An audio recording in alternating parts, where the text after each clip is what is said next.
Live from downtown Detroit, Local 4 News at noon starts now. Some of you still have some showers. Wind is picking up, and now we have some snowflakes to talk about in the forecast. I'll have that forecast just ahead. A girl missing out of Holly, a 3-year-old adorable little girl, finally home safe, but now her dad, the one accused of taking her, will be facing a judge. It's a very complex story, you'll have to see. And we are following breaking news now at noon. On the run, a chase starts on Detroit's east side and ends in Hamtramck, with a person being dragged into a squad car after being taken down by that female police officer. The big question at this hour is why. That story does top our news at noon, and here you can see the tense moments just after that person was taken into custody, that driver being dragged away. Our Steve Garagiola is live at the scene gathering information from investigators. He's been there since this story broke. Steve, do we know why this chase happened, why this person was running from police to begin with? Yeah, Evrod, why remains the big question in this story. The intersection is clear now, traffic moving smoothly. That part of it is over, but it got very exciting around here. At this point, we don't know who the woman is, and we don't know why she led police on a high-speed chase. But the bottom line is, she is in custody and nobody got hurt. The chase ended here at Caniff and the I-75 service drive. The black van, the focus of the attention. But it was a wild ride to get here. Detroit and Hamtramck officers all involved. First indications were that a child might be in the vehicle. We received a radio run, Gable and Stockton area, possible child screaming and hollering. When the officers got there within 10 minutes, the van took off running. It turned out a woman was the sole occupant. She crossed through neighborhoods on and off the freeway before ending up here at Caniff. There was no crash. No one got hurt. She seemed to realize she was boxed in and hopped out of the van to make a run for it. Stopped by a fence, a still unidentified Hamtramck officer makes an NFL-worthy takedown. Ended up here on Caniff and DeQuinda, in which you guys saw the Hamtramck Police Department take her into custody, hand them over to Detroit. We took her because she was acting delusional. Half a dozen officers took the woman into custody. No one was hurt, no child was found, and fortunately, it ended up being a great pursuit. Yeah, it was a great ending to it. Again, she is in custody now. We do know police have just determined that the vehicle at some point was involved in a felony in Hamtramck, so they're investigating that. Don't know if the woman was involved in that, but while they sort all this out, she remains in police custody. Everett? And Steve, this chase went through a lot of neighborhoods as we're taking a look at that takedown. Once the final moments came to an end there was a lot of traffic even going down one-way streets at one point. You can only imagine police might have considered calling it off. Hopefully no one was able to get hurt. Yeah, and that's a good point. The commander says that is always an issue, whether or not they break off a pursuit. But he said until they looked in that van, right at the end of this chase here, they thought there might be a child involved, that this might be an abduction. And if that was the case, that would be a great threat to everybody in a serious situation. And he said that's why they kept the pursuit going. And now she's been taken into custody. Still a lot of unanswered questions, which we hope we'll get the answers to sometime today. Steve, thank you. Just into the Local 4 News from now, Wayne County's chief financial advisor, Tony Saunders, is resigning. Saunders was named the county's CFO in January of 2015. Since then, he's helped the county eliminate more than $100 million in debt. Saunders will remain in his current position until a replacement is hired. He'll then leave to start his own private equity firm. A 3-year-old girl is home safe this afternoon after a search for her lasting nearly 48 hours in the Holly area. She was brought back by her father. He's the man that you see on the right side of that photo. Our Nick Monticelli explains how he is now in trouble with the law.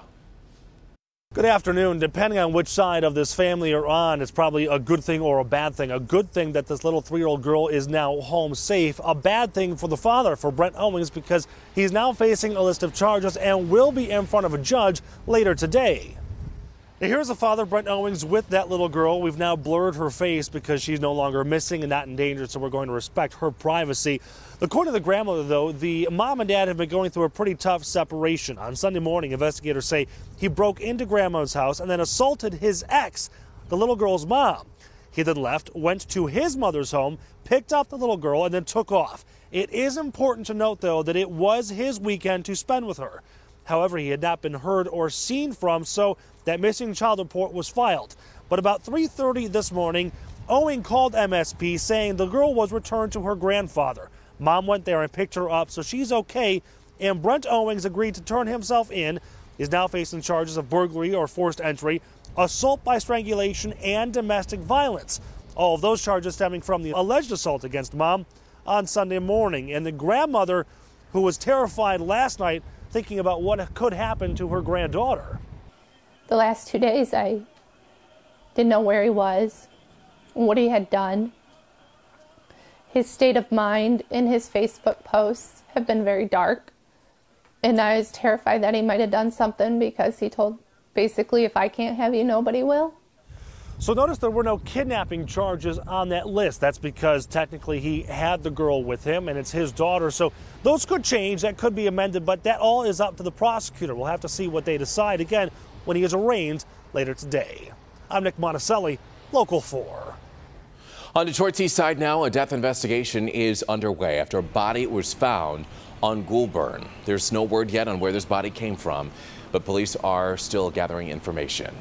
And Detroit police are investigating a fatal hit-and-run collision that happened earlier today on the city's east side. Police are confirming to Local 4 that a person was killed by a hit-and-run driver in the pre-dawn house on Kelly Road and Navarra Street, just north of Maras. Investigators have not identified the victim just yet. Well, a dramatic week starting to unfold for President Trump's Supreme Court nominee, Neil Gorsuch. The full Senate opens for debate today on the Gorsuch nomination. Senate rules require 60 votes to approve a nomination. However, Democrats have enough votes to filibuster against Gorsuch. As a result, the Senate Republican majority is preparing to change the rules to allow a simple majority to approve the nomination. That move is expected to happen this week, and Judge Gorsuch would be approved by Friday. The Homeland Security and Governmental Affairs Committee held a hearing today on the proposed wall on the Mexican border. Walls work. I've been in Israel. They work. But they can also be tunneled under and climbed over. Fences work. And as we've gone along, we've figured out how to make better fences. So I'm not just saying those are bad ideas. In some places, they work great. But 1,900 miles of walls? Really? At this point, there's no word yet on when construction of the possible border wall would begin. The government estimates building the wall would cost more than $20 billion. We're also following breaking news now from Syria, where at one point, more than 50 people have been killed in a suspected chemical attack. At this point, at least 58 people are confirmed dead. That does include 10 children. The Syrian Observatory for Human Rights say the attack, which happened around 6:30 this morning, caused dozens of people to collapse from choking. At this point, it's unclear exactly who attacked the village. The Syrian military has denied any involvement in this. Today, St. Petersburg subway stations shut down briefly after a bomb threat. At least 4 stations were closed after the threatening call. The bomb scare follows a train bombing yesterday that killed at least 14 people in Russia's second largest city. Bill Neely reports on the investigation from St. Petersburg. Investigators say the bomb on the metro carriage was packed with nails and ball bearings. It tore through metal and people, the injured treated on a station platform. Authorities in neighbouring Kyrgyzstan named the suspect as a 22-year-old Russian citizen with links to Islamist militants. Amid the smoke, clues. Investigators are examining debris and explosive residue, security camera footage, and above all, a second bomb. It's still not clear if one man was behind both bombs. No group has claimed the attack. It came mid-afternoon, the timing significant, because Russia's President Vladimir Putin was in St. Petersburg, his home city. After the attack, he laid flowers at the station and later talked by phone to President Trump, who offered condolences and condemnation. Terrible thing happening all over the world. Absolutely a terrible thing. The attack comes amid Russia's ongoing bombing of Syria that's brought threats of revenge from ISIS. Putin said bombing Syria would stop terrorism reaching Russia. It hasn't. Well, the flowers are still being laid at this metro station. The White House said that in that phone conversation, Presidents Trump and Putin agreed that terrorism must be defeated decisively and quickly. Not so simple here. 7,000 Russians went to Syria to fight for ISIS. Many are back. Russia today is on high alert. Back to you. All righty, turning our attention to the forecast now.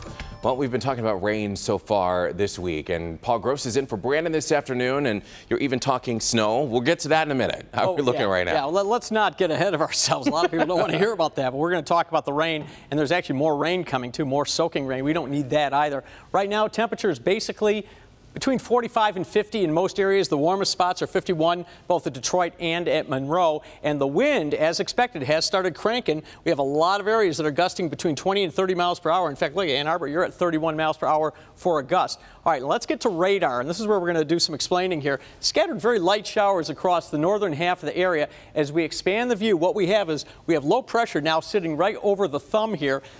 Circulation around the low is counterclockwise. You can kind of see how that's funneling all of this stuff in. So we still have a batch of showers to go for the northern suburbs as we move through the afternoon, but it will tend to diminish by this evening, and temperatures, again, just kind of hanging around that 50-degree mark. Some of you a little cooler than that. So we have more rain to talk about. We have the snow to talk about, and will that snow hang around into opening day?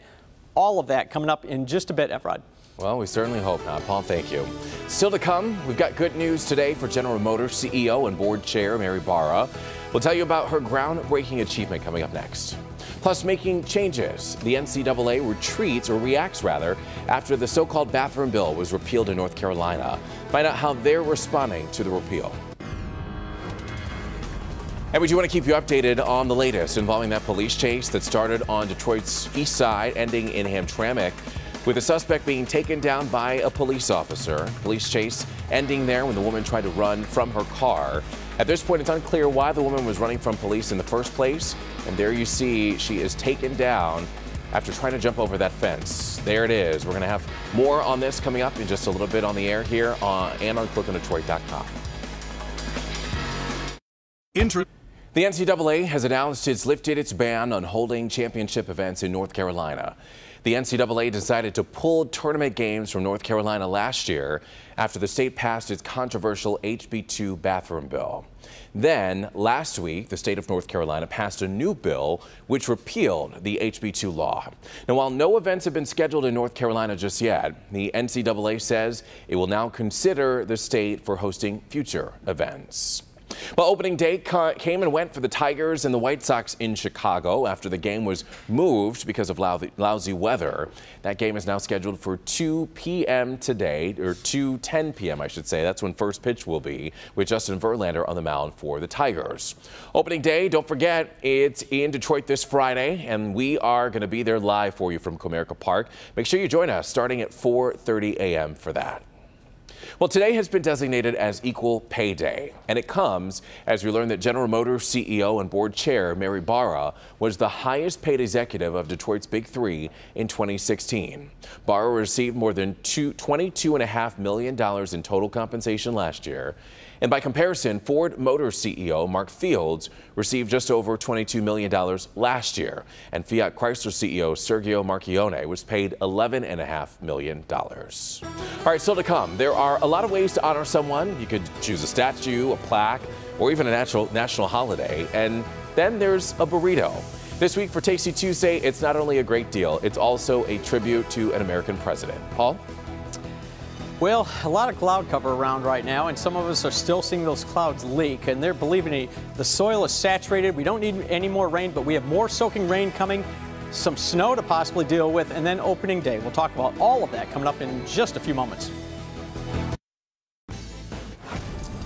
All right, let's get you going here at this noon hour. Lots to talk about in the forecast. First of all, right now, 51 at Metro, and that is the warmest temperature. The cooler spots away from the city are in the 40s right now. West wind at 20 miles per hour. Barometer still low, and it was lower earlier this morning when we had low pressure right overhead. The low is now up around the tip of the thumb. And I want you to look back here. See this low right here? Think of how far away that is. That's in eastern New Mexico.